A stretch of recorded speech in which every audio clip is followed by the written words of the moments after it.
Cement एक perfect शुरुआत. India and Brazil sign 11 agreements following bilateral talks between visiting Brazil President Jair Bolsonaro and Prime Minister Narendra Modi.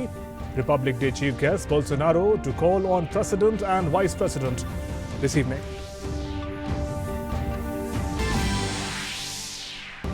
President Ram Nath Kovind to address the nation today on the eve of 71st Republic Day. The address will be broadcast from 7 p.m.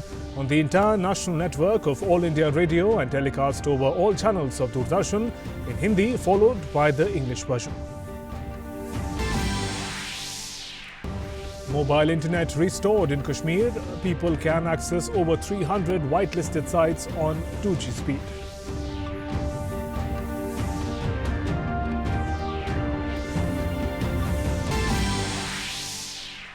Campaigning reaches feverish pitch for Delhi Assembly elections. BJP's Amit Shah will hold public meetings today. BSP releases a list of its star campaigners. President Ram Nath Kovind leads celebrations on National Voters' Day. Celebration marks Foundation Day of the Election Commission of India and aims at informed and ethical participation in electoral process.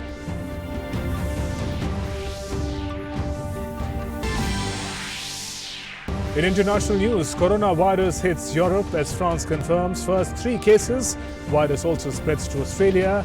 Death toll in China rises to 41. Chinese authorities confirm almost 1,290 cases of pneumonia caused by novel coronavirus. And a 6.8 magnitude earthquake jolts Lazig province in eastern Turkey. 20 people dead, tremors felt in several neighboring countries. Headlines was sponsored by Wonder Cement. एक perfect शुरुआत. Good afternoon, I'm Shubhendu Ghosh. Let's now look at the stories in detail. Prime Minister Narendra Modi and Brazil President Jair Bolsonaro today held bilateral talks in New Delhi. After talks, India and Brazil signed 15 agreements. He is accompanied by 8 ministers, 4 members of parliament, senior officials and a large business delegation. Prime Minister Modi, in his welcome to the Brazilian president, said in a tweet that the visit will add strength to India-Brazil relations. An External Affairs Minister, S. Jaishankar, today called on Brazilian President in New Delhi. Both leaders discussed ways to deepen ties between the two countries in a range of areas, including trade and investment. The Brazilian President is in India on a 4-day visit, primarily to grace the Republic Day celebrations on Sunday as chief guest and explore ways to boost trade ties with India. And visiting Brazil President Jair Bolsonaro, who is the chief guest at this year's Republic Day celebrations, was accorded a ceremonial reception at Rashtrapati Bhavan this morning. He was received by President Ram Nath Kovind and Prime Minister Narendra Modi. President Bolsonaro is in India on a 4-day visit and is accompanied by 8 ministers, 4 members of his country's parliament, senior officials and a large business delegation. Several agreements are expected to be signed. And the visiting president will also meet President Ram Nath Kovind, who will host a banquet in his honor today.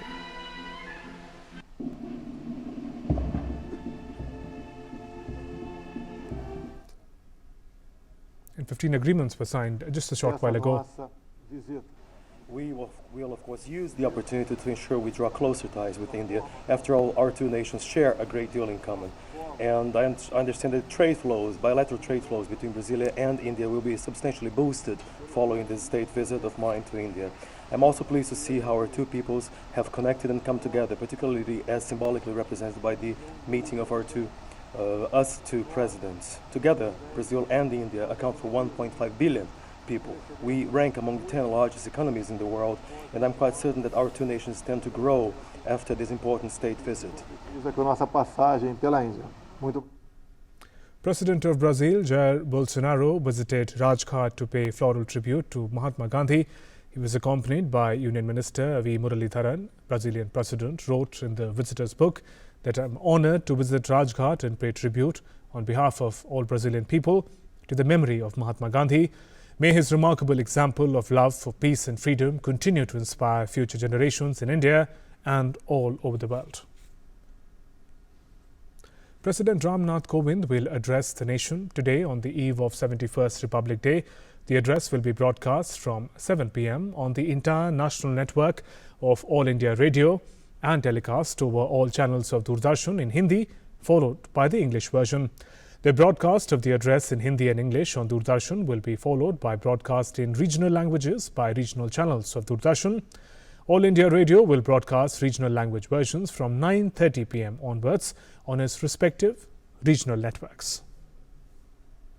Moving on, after remaining shut for more than 5 months, 2G mobile internet services on postpaid as well as prepaid phones have been restored in the Kashmir Valley from today onwards. Access to only 301 websites have been approved by Jammu and Kashmir administration. Access shall be limited only on whitelisted sites.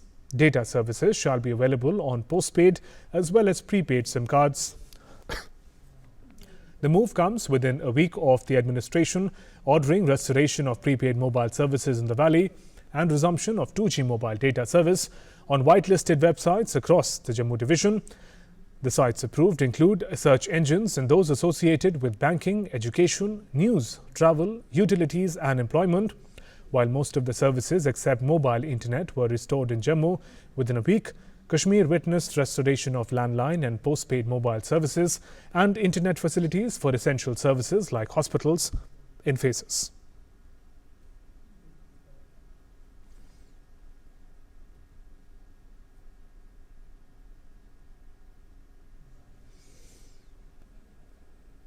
स्थिति पूरी तरह सामान है। बाजार खुला है, phone खुला है, मोबाइल खुला है, अब इंटरनेट भी खुला है। जम्मू कश्मीर में मंत्री जा रहे हैं, वहाँ बहुत सी योजना शुरू हो रही है। केंद्र की बहुत सी योजना जो जम्मू कश्मीर में लागू नहीं होती थी वो लागू हो रही है और जम्मू कश्मीर में विकास बहुत तेज़ी से हो रहा है और वहाँ की आवाम पूरी तरह नरेंद्र मोदी जी से, भारत सरकार से खुश है। An encounter is underway between security forces and terrorists in Awantipora. On a credible input, security forces launched a cordon and search operation in Pari area of Tral this morning. As the forces were conducting searches in the area, the terrorists fired upon them, triggering an encounter. Top Jaish commander and 2 other terrorists are believed to be trapped. In Delhi Assembly elections, 668 candidates are in the fray for February 8th elections. Electioneering is gaining momentum in Delhi as leaders of various political parties are holding rallies and public meetings to woo the voters. BJP senior leader and Union Home Minister Amit Shah will hold a series of rallies and public meetings today. Other BJP leaders including Vijay Goyal, Meenakshi Lekhi and BJP spokesperson Sambit Patra will hold Jan Sampark program.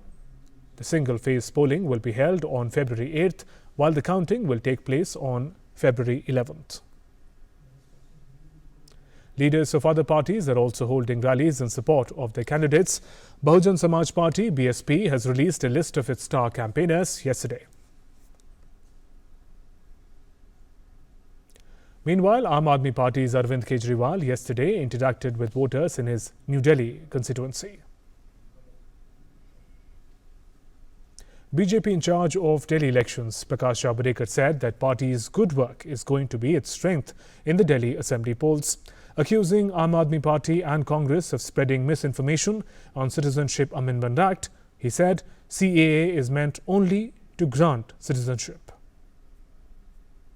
We don't see elections through the prism of vote banks. We don't see the elections through the prism of religion. We want voters to vote on development plank. In CAA, opposition parties, both Congress and Aam Aadmi Party, have joined together to confound confusion over the issue, and deliberately they are misleading the people that their citizenship is in danger. Let me make it very clear once again that CAA is a special purpose legislation. It gives citizenship to religiously persecuted people coming from Pakistan, Afghanistan and Bangladesh, and it doesn't take away anybody's citizenship. Assam Finance Minister and BJP leader Himanta Biswa Sarma today alleged that the statement of Sharjeel Imam at Shaheen Bagh protest is against the country and the state government has taken cognizance of it. Himanta Biswa Sarma said that the action will be taken against him as per law. He has said that Assam should be cut off from the rest of India, and that will be their intention. State government has taken cognizance of this seditious statement, and this statement is aimed to create law and order situation in the state of Assam. State government has decided to register a case against this particular individual, and we are going to pursue this case, and we are going to bring this person to law so that he can be punished. BJP national spokesperson Sambit Patra has said that there's a video that has surfaced from Shaheen Bagh where protesters are talking about cutting Assam from India and keeping Indian army out of the state. He said that BJP will not let their malicious intent come into action and will keep Indians together. ये क्या षड्यंत्र आपके मस्तिष्क में चल रहा है कि आप सड़कों पर मवाद डाल देंगे, सड़कों पर आगजनी करेंगे, रेल की पटरियों पर आगजनी करेंगे, रेल को रोक देंगे ताकि इंडिया की आर्मी इंडिया के विभिन्न हिस्सों में पहुंच न पाए। भारतीय जनता पार्टी बैठी है, वह भी देखेगी। कितना भी साजिश आप लोग कर लो, आसाम को, पूर्वोत्तर को हम भारतवर्ष से अलग नहीं होने देंगे। कितना मवाद डालोगे पटरियों पर, कितना मवाद फैलाओगे सड़कों पर, हम भी देखेंगे, मवाद फैलने नहीं देंगे। कितना कहोगे मुसलमान चिकन नेक को तोड़ देगा, हम हिंदू मुसलमान होने नहीं देंगे। हम सबका साथ, सबके विश्वास के साथ चलेंगे। तुम देश तोड़ो, हम देश जोड़ेंगे। Moving on, in latest news from the deadly viral outbreak in China, 41 people have succumbed so far and infected cases have soared to nearly 1,300. Chinese health authorities have confirmed 1,287 confirmed cases of pneumonia caused by novel coronavirus, including 237 in critical condition. 39 of the 41 deaths occurred in Hubei province. Meanwhile, several provinces and municipalities, including Beijing, Shanghai and Wuhan, have launched the highest level of public health emergency response. Military doctors have been called in to support civilian doctors, while at least 13 cities in Hubei province have imposed transport closure after Wuhan, the epicenter of the disease. Municipal governments have asked those returning to Beijing from infected areas to stay home for 14 days and avoid going out. Like Wuhan, Beijing and many other cities, Shanghai has cancelled all large-scale public events.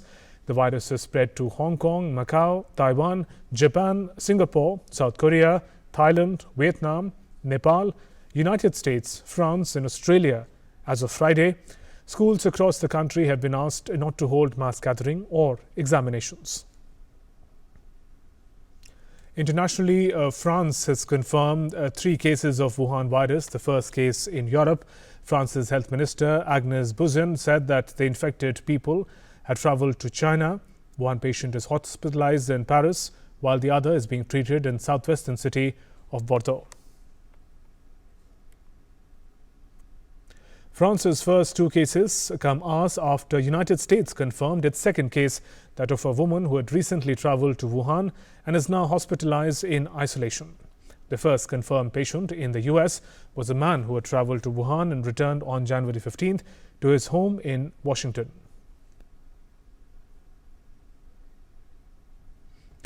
In the UK, meanwhile, 14 people who were tested to have been cleared after the results come back as negative. UK Chief Medical Officer said risk to UK public remains low, but there may well be cases in the country at some stage as more tests are underway.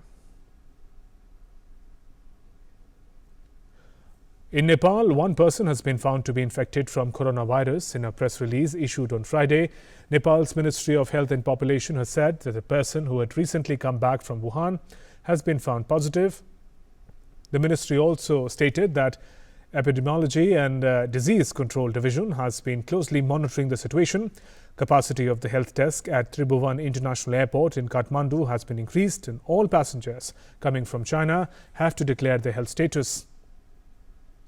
Meanwhile, in India, 4 persons returned from China and were kept under observation in Mumbai, Bengaluru and Hyderabad following screening for the novel coronavirus infection have tested negative. Union Health Ministry on Friday said no positive case has been detected in the country so far, adding a total of 20,844 passengers from 96 flights have been screened till January 24th. In a major breakthrough in view of the novel coronavirus outbreak, Australia on Saturday confirmed its first case that has already claimed 41 lives in China and infecting 1,300 people, becoming the latest country in the growing list to be affected by this illness. The sick man arrived in Melbourne from China about a week ago from Chinese city of Wuhan, the epicenter of the outbreak. Authorities in Victoria State are following strict protocols, including isolating the affected person, among others. Australian Prime Minister Scott Morrison announced that Australian government has taken this issue incredibly seriously and have activated all necessary precautions and procedures that are in place. Meanwhile, Australian Chief Medical Officer Professor Brendan Murphy informed that the patient is currently in stable condition under isolation in a hospital in Melbourne. The virus has spread to almost a dozen other territories, including France and the US, but most of the cases and all of the deaths so far have been in Wuhan, China, where officials have imposed severe restrictions on travel and public gatherings. Amidst the ongoing fight against widespread virus outbreak, China today ushered in Lunar New Year, the year of the rat. The country's folklore, the rat symbolizes wealth and surplus. However, for China, Lunar New Year 2020 was quiet and subdued, with many cities cancelling their large-scale celebrations. Nonetheless, the country is trying to keep its spirit up during the New Year, and people celebrated the Spring Festival Gala yesterday on the New Year Eve. Chinese New Year celebrations, also known as the Spring Festival, has more than 4,000 years of history and is celebrated around the world with various traditional festivities and shopping spree. It is followed by 15 days of celebrations marking transition from the year of the pig to the year of the rat. Spring Festival was originally prayed to gods for good harvest season. People also prayed to their ancestors. In Turkey, at least 20 people were killed and hundreds others injured after a powerful 6.8 magnitude earthquake struck eastern Turkey. 8 people died in Lazek province and 6 others were killed in the neighboring province of Malatya. Friday's quake struck at about 11:30 p.m. IST. It was followed by several aftershocks as well. The 6.8 magnitude quake centered in the town of Sivris in Lazek province caused buildings to collapse and sent residents rushing into the streets. Tremors were also felt in neighboring Syria, Lebanon and Iran. Meanwhile, rescue and relief operations are underway to find survivors. US President Donald Trump is expected to sign United States-Mexico-Canada agreement next Wednesday. Senators from both parties came together last week to pass one of Trump's foremost legislative priorities, the revised North American Free Trade Agreement, NAFTA, just days before his historic impeachment trial formally began.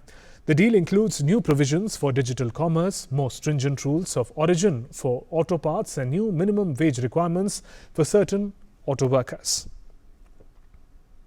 In a major shuffle for Bolivian diplomacy, Bolivia has suspended its diplomatic relations with Cuba, thus marking a stark change in foreign relations sparked by a dispute over Cuban doctors in the country.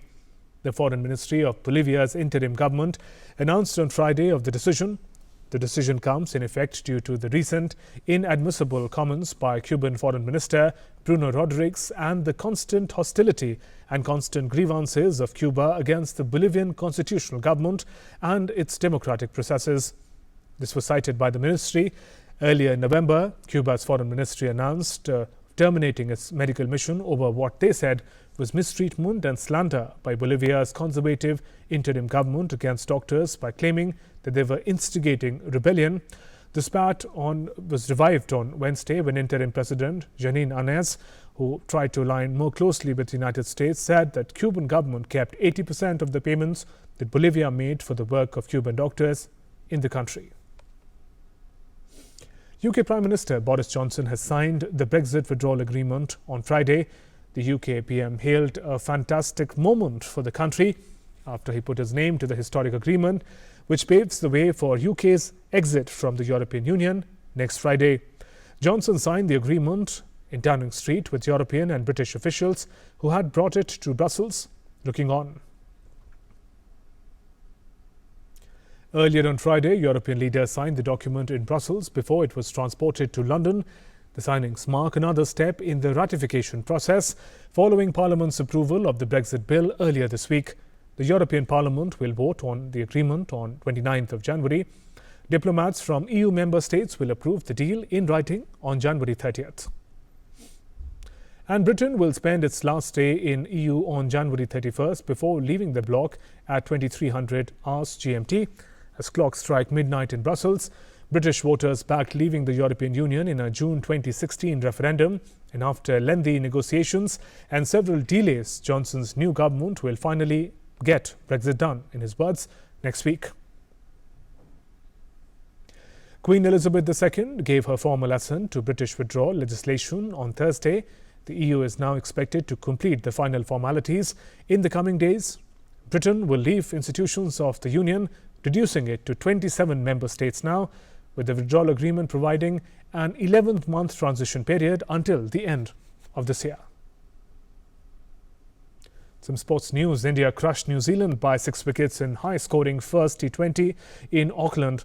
Riding on swashbuckling batting display by Shreyas Iyer and KL Rahul, India achieved the target of 204 in just 19 overs, losing 4 wickets.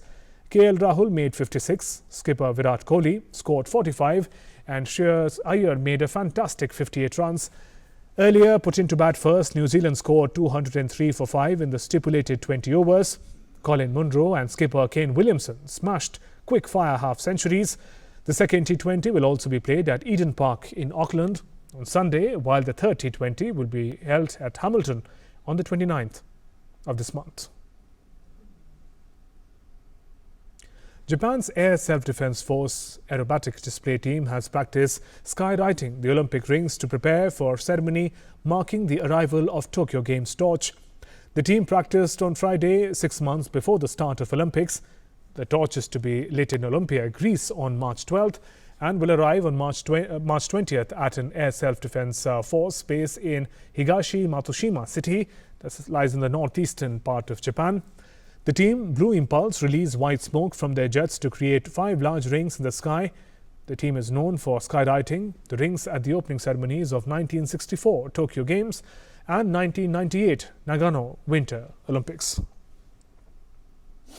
In Hong Kong, famed Victoria Park, the spring festivities have been blooming in. Hong Kong's Lunar New Year flower fairs continue to attract people despite the prevailing unrest in the city. The flower fair add fresh breath to the city, which has seen major protests against the extradition law. The flower show reflects the glimpses of Chinese New Year celebrations. Saturday marked the onset of festivities in Sydney with golden rat statues decked up at the entrance of Chinatown to welcome the Lunar New Year of the Rat. The festivities displaying night markets, carnival rides, performances and dragon boat racing will continue until February 9th. Last year it attracted around 1.5 million visitors, which is expected to dwindle this year with the outbreak of coronavirus.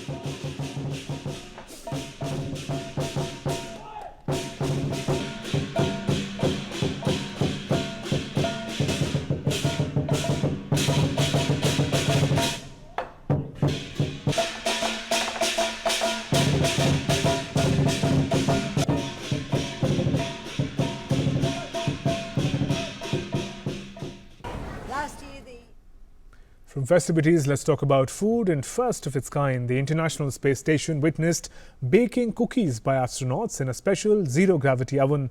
Sealed in individual baking pouches, 3 of the cookies returned to Earth on SpaceX Dragon spacecraft on 7 January. The aim of the cooking exercise was to study cooking options for long-haul trips. However, the taste of the cookies still remains a mystery. I hope the cookies taste nice, and with that we conclude this bulletin. Namaskar.